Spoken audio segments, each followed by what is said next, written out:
Hey folks, Scooter Rockets here, and thanks again for joining me. In my last video on how to rule the world, I covered the machine and the gears of the machine.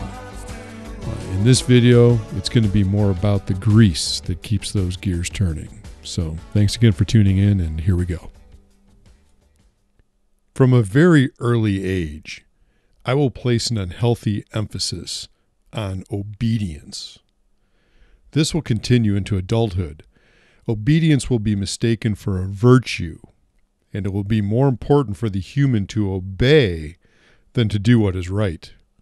Obedient humans make good order takers and will eventually become incapable of thinking for themselves and discerning what is truly right from what is truly wrong. When mixed with my monetary control paradigm, people will become increasingly comfortable just following orders, as refusing to do so will jeopardize their monetary stream. The human will no longer take responsibility for their choices. Instead, they will defer that to a higher authority and say, "I was just following orders." I will take the simplest of all the natural laws, which is to do no harm, and I will complicate it beyond comprehension. For whatever reason, these humans love rules. They love making rules, following rules. They love punishing each other for not following rules. If this is done properly, they will start to ignore the most basic laws of creation in favor of my codes of morality.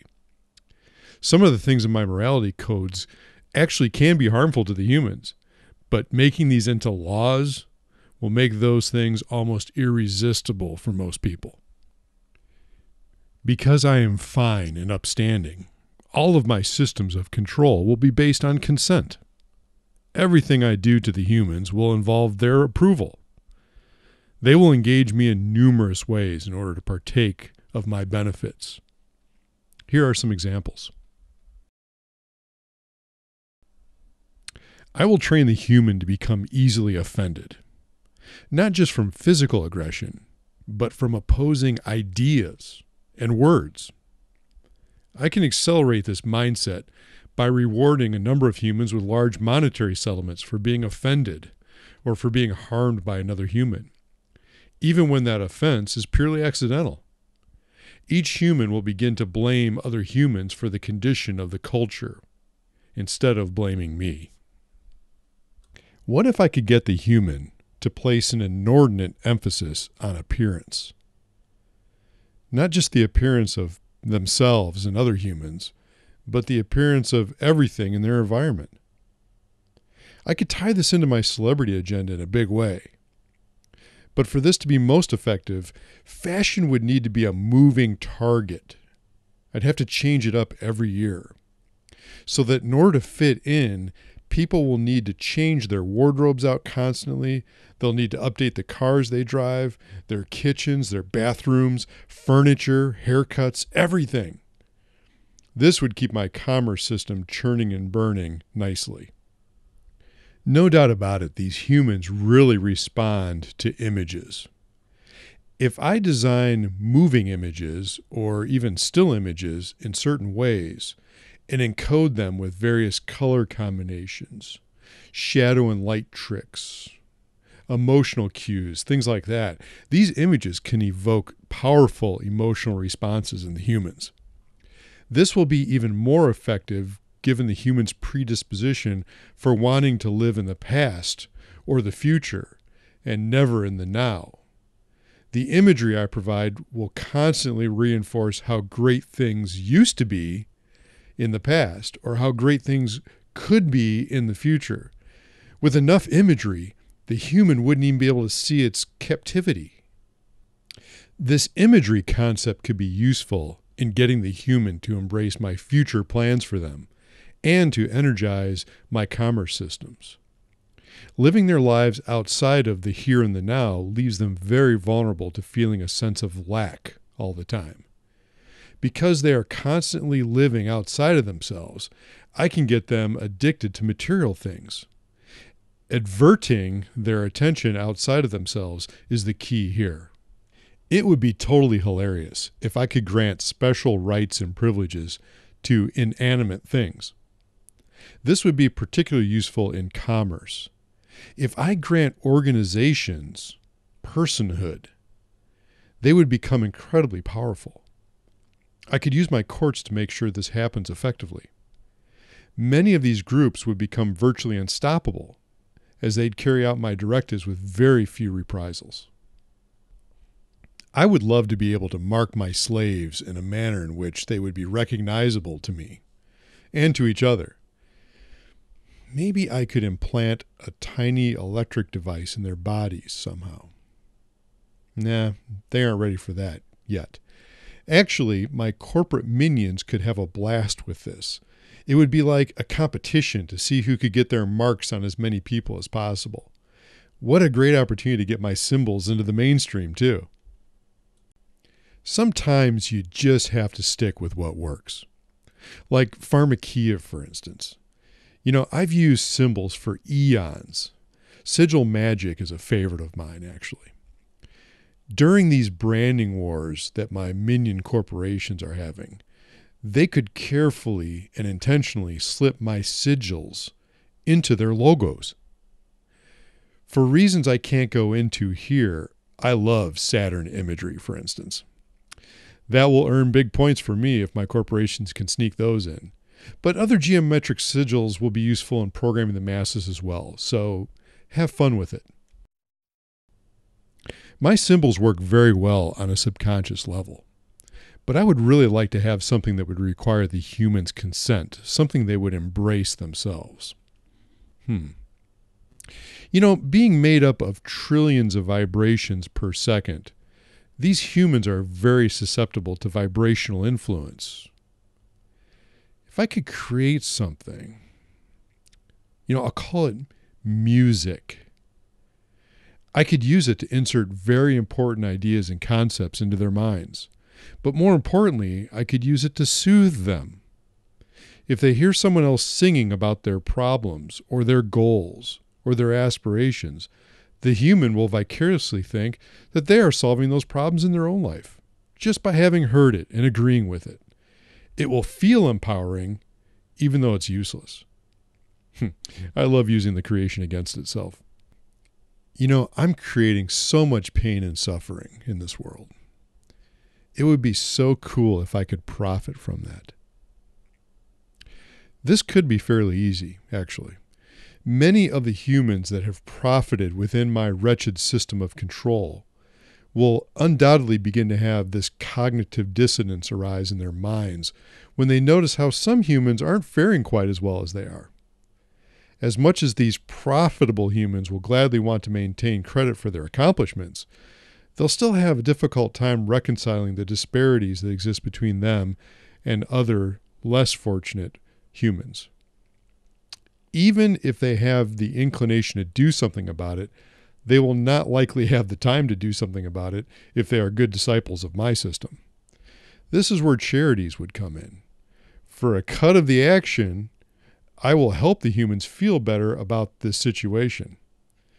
I know, it's like bringing a glass of water to a person in a burning building, but it soothes the conscience enough to get everyone back to work, and that's what's important.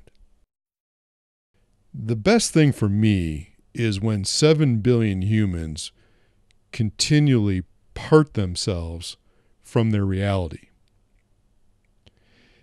They could have gatherings and call them parties. These would contain all sorts of mechanisms to divert the human's attention from their plight. Stimulants, depressants, comfort foods, activities, games, all kinds of things. They will actually celebrate their condition and commiserate with each other.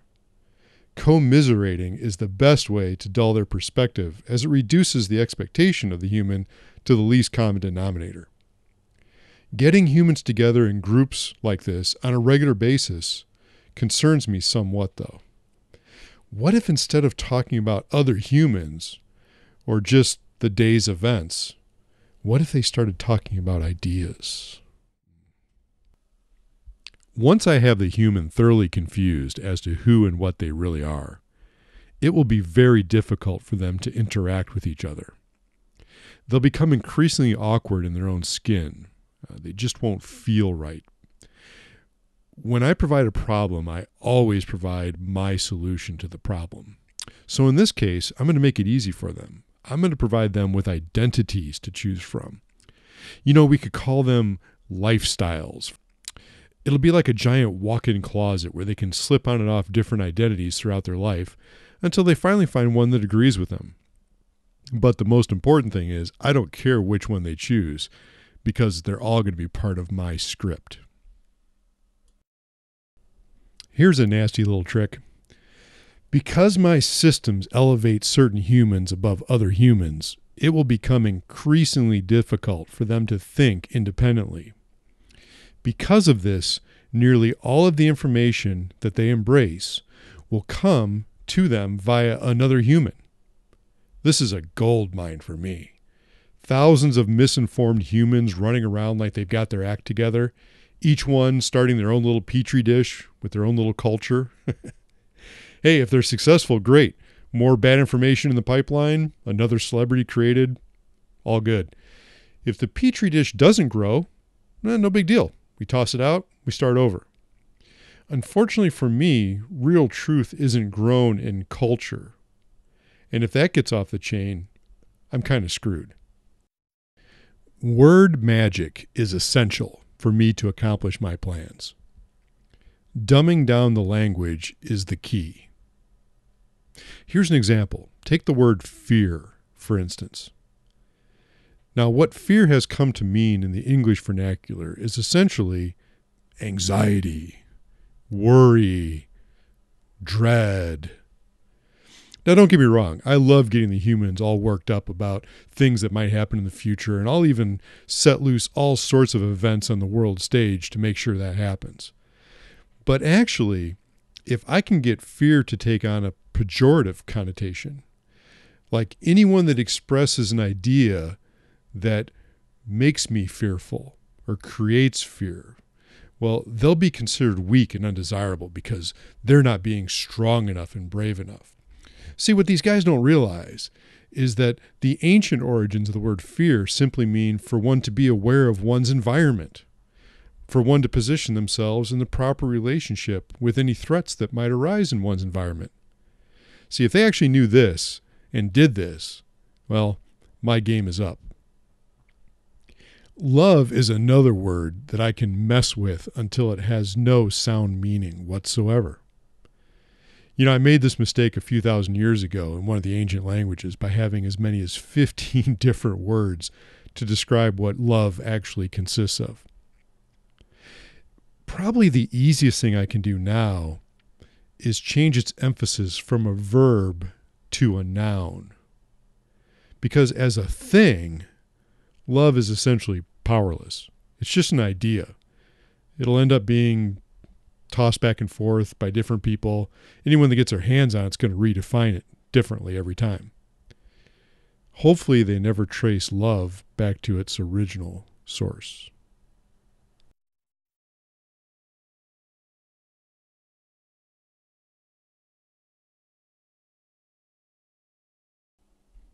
Well, folks, that wraps up this two-part session on If I Were to Rule the World. And thanks again for watching, and I hope you got something out of it.